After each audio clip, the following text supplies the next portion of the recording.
Porch Play Chat, sponsored by the American Association for Promoting the Child's Right to Play, or more affectionately called IPA-USA. Porch Play Chats are nuggets of information with individuals who are passionate about a particular topic. And so I'm Deb Lawrence, and I'm the president of IPA-USA. And joining me on the porch is Lisa Murphy. Hello. She's one of our board members, and if you know Lisa, you know she's passionate about play. And with us today is Jeremy Hoffner, who is a junior at Johns Hopkins University, and he's really here to talk to us about, from a student's perspective, what is helpful in really retaining the information that you're learning in courses. What could faculty members do? What could professional development folks do to make the learning more meaningful and to maybe even make the learning more relevant to the topics or the competencies that are being explored? So Jeremy, we're so glad to have you. Thank you. What can we do? I mean, I'm a faculty member, Lisa is a presenter. What can we do to make the learning more relevant and meaningful? So I think the first initial step is during new student orientation. And I think through that's a great opportunity to bring play into an environment where students are getting to know each other, especially since at most colleges and universities, students don't come in knowing each other. Mm-hmm. So I think incorporating play into that initial, maybe first day or first week that students are on campus, that's a great way to sort of break down some barriers and make it so that students can get to know each other in a non-judgmental, fun way before classes even get going. And then I think once the semester even gets going, I think it's important that departments and even academic related clubs continue to offer play related events so that while students and faculty members are in the classroom together talking about important things in their course materials, it's important that they're also able to step out and have those conversations in a non-formal environment.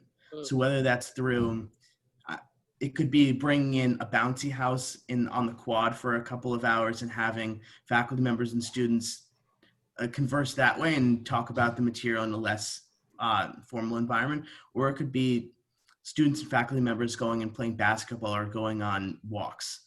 It's that simple. And I think having that sort of less formal, stressful environment to be able to talk about the issues that you're learning about in class is a great way to really reinforce the material and make it relevant so that after you take the class, after you write that paper, take that final exam, the information sticks with you and it's not something that falls out of your head after a couple days after the final exam. I think those are great points. I love the idea of being more playful in sort of the student engagement in the college or university and helping them sort of bridge the path. So one of the things that I'm curious about is in the classroom with the content that you're learning, what ideas for playful learning inside the classroom might be helpful in helping you retain information? Do you have any ideas about that, or am I totally off topic since your major is political science, which we're so happy about? I think there are a bunch of really unique and potentially interesting ideas to incorporate play into the academic environment to help reinforce the material. I find that one of the easiest ones to do, and it's already used in a lot of classroom environments, is sort of debate activities. Mm-hmm. So I've done it in multiple classes where we'll pick an issue that we're talking about for that day. I remember the first time I did it in college, we were looking at the issue of charter schools. And it was a small class, only about 20 kids. And we divided the class 10 and 10.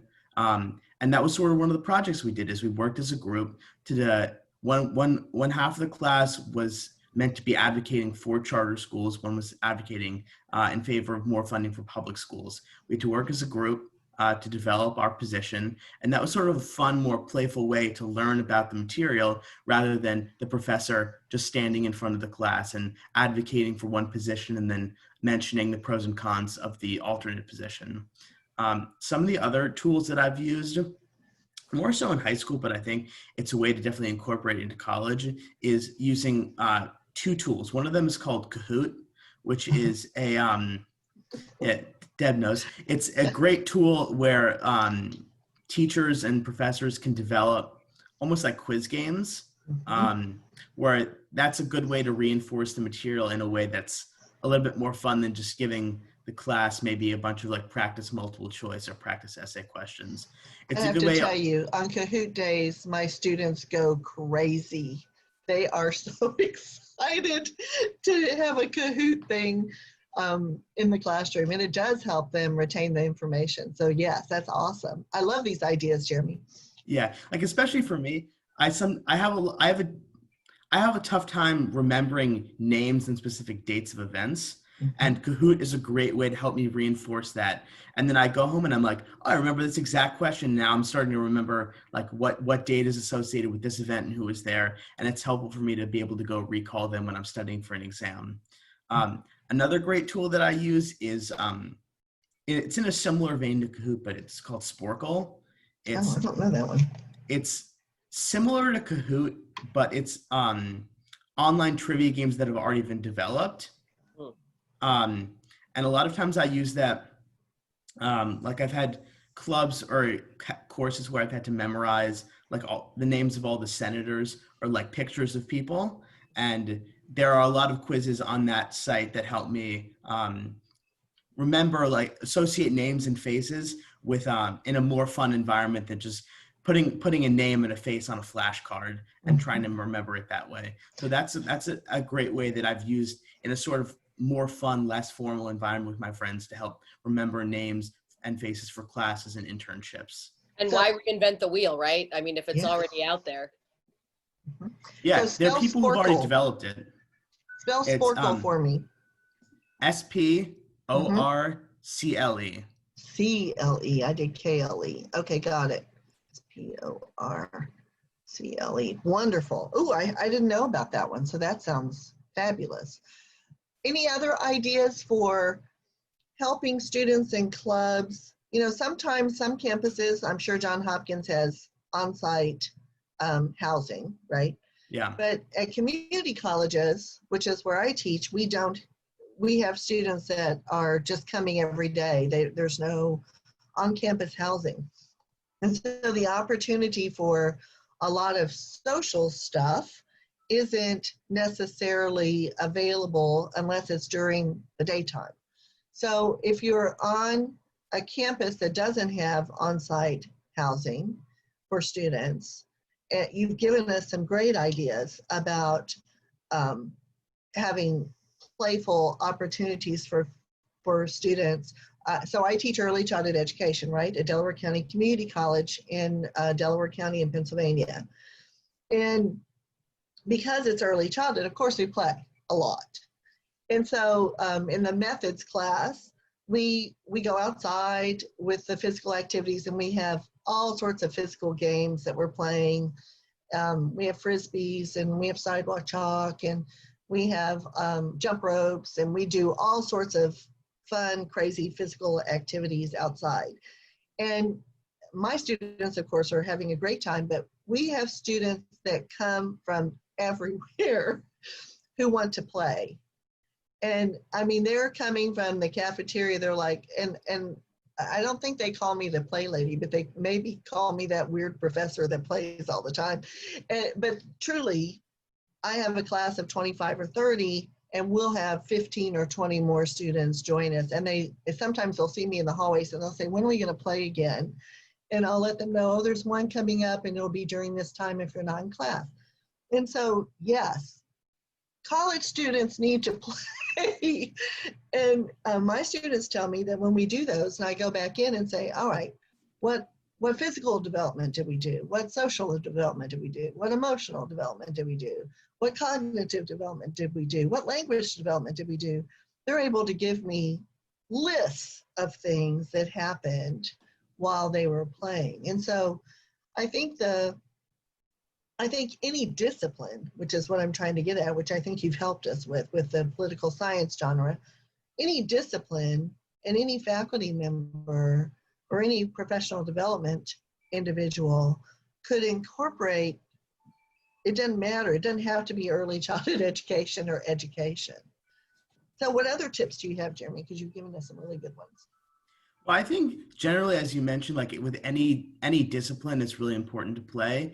And I, I I may be wrong, but I feel like every school, no matter if it's a 4-year university, a 2-year university, or a community college, has some form of staff member that's sort of like the student involvement coordinator or some sort of student activity coordinator. Mhm. And I think to really help Mhm. push play, it can be on the burden of them to just put some basketballs out on the quad or like some hula hoops or something and have it there and have a couple staff members playing. Because I think, especially for college students, there's sort of a stigma around wanting to be like the first person to do something. Mhm. So if you have like 1 or 2 staff members out there like Already dribbling a doing. basketball or already doing it, it breaks down the barrier of like, oh, like there are people playing, look, let me go join them. And then that's a way to just sort of break the barrier and have people engage with each other in an academic or just a general social manner. Well, I think it builds community, right? And it builds respect in the student body for faculty and for staff and for each other. And it sort of makes the campus feel like a, a safe outlet instead of just in a pressure academic environment. I totally agree. And I've noticed that at the times at my school where the university administrators in this like the student activities area bring out like balls and activities and such, even the professors will start to join in and play with students. And I think in an environment where that doesn't happen, students just see professors as like the people who are giving them stress, giving them more reading to do, giving them more work. And then when the play happens and those professors get involved, they start to see them in a different light as people who are actively engaged with them. Because at least with what I've noticed with a lot of the professors that I've had, there are people who are interested in a specific area that they teach, but they're also college professors because they're also just like big kids at heart and they like being around young people and being engaged with them. And when there are opportunities for them to do that in a way that's not necessarily just like sitting behind a desk talking to someone about, I don't know, I take a lot of English classes in like the pre-18th century. So whether it's like sitting behind a desk talking about like Milton, and it's now they have an environment where they can like go play basketball with a student, or there's like a soccer ball or something, and they can talk about like, oh, I played soccer when I was in high school, and there are kids who are on the soccer team and they can kick around the ball with them. It really breaks down the barrier, and I think it reduces stress and it allows the community to develop in a way that wouldn't happen without it. So I think one thing that Lisa is always talking about and always stressing, where's the social emotional development, right? So everybody seems to be really focused on cognitive development, right? So in our public schools, it's math and reading, right? Math and reading, math and reading, math and reading. But there's not really a place for the importance of social emotional development. And what you're describing to me, Jeremy, is a school that, or a campus, or a professional development session that's not just going to jump into the topic, but is really going to provide space for a social emotional sort of experience that can maybe help that group come to some place, especially if they're going to be in a classroom for the entire semester, so that they feel like they know not just the people in their row or around them, but they know the classroom as a whole. And so those playful opportunities are important. Yes, I really like it. I totally agree. One thing I also, as I've been interning with Pat, I've started to really become a firm believer in is I think colleges should have some type of physical education requirement. My school doesn't, but I know some of my friends that go to other schools do. And I think that's a great way, like you can get credit for a course, but you can also play basketball for like an hour during the day, or you can go swimming or play ping pong. And it's a way for you to get credit and build towards your degree, but also have a break in the day where you're not just sitting behind a desk, like you said, or sitting at a row with the same people. It's a strange college thing that I've noticed that even in classes where they don't assign seats, the seat you sit in the first row somehow becomes your unassigned assigned seat. And if someone sits there, it almost becomes the end of the world. So I think by having a like sort of physical education requirement where you're mixing it up and you're not just sitting with around the same few people, that's a way to sort of build community and build physical health later on down the road, and just have a nice fun break during the day. I have to tell you, as a faculty member, so I don't move them. They can choose their own seats, right? People sit where they want to sit. And I have tables, fortunately, with rolly chairs, so that's lovely. But I have to tell you, I wait like 3 weeks before I say, we're going to break into groups, so you need to count off by fives. And they go like this. No, I don't want to move. I'm afraid of those people on the other side of the room. Even though we've done introductions, even though we've thrown a ball to each other, to learn everybody's names, it is hysterical. But I have to say, I'm the same way. When I walk into a meeting, I have a place that I want to sit. If that chair is taken, I'm upset because I think it makes us feel comfortable and safe. So I agree with you. It is hysterical how we have ownership. Whether you're a student or an adult, you seem to have ownership. I have about a where question. you sit. As a presenter, I'm thinking about what do they call those? Icebreakers. Right? Oh, yeah. Mm-hmm. So my question, though, directly to you, Jeremy, because it's been a while since I've sat in a college classroom. Do you ever hold on, let me reframe the question. Not everybody wants to do that stuff, I guess, is where I'm going with this. So do you find that it is effective to kind of gently, come on, get up, we're all doing this together? Or do you think there's room to just kind of have the person on the side, kind of a bystander? Do you think, what are your thoughts about the benefits of watching on the side? Like, is that still seen as participating?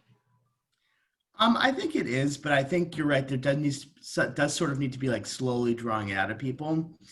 I feel like the best example from my experience as a presenter. So in the fall of my sophomore year, I took a class called Oral Presentations, which was a class solely on just learning how to become a better presenter. And one of the first presentations we did the assignment was called like presentation in Plan B mode. So essentially, you were supposed to develop a presentation and you knew that something was going to happen during your presentation. You just didn't know what it was going to be. It could be that the professor announced halfway between that you couldn't use your slides anymore. It could be that the TA started heckling you during the speech and asking you random questions. It could be that the professor started blasting music in the middle of your presentation.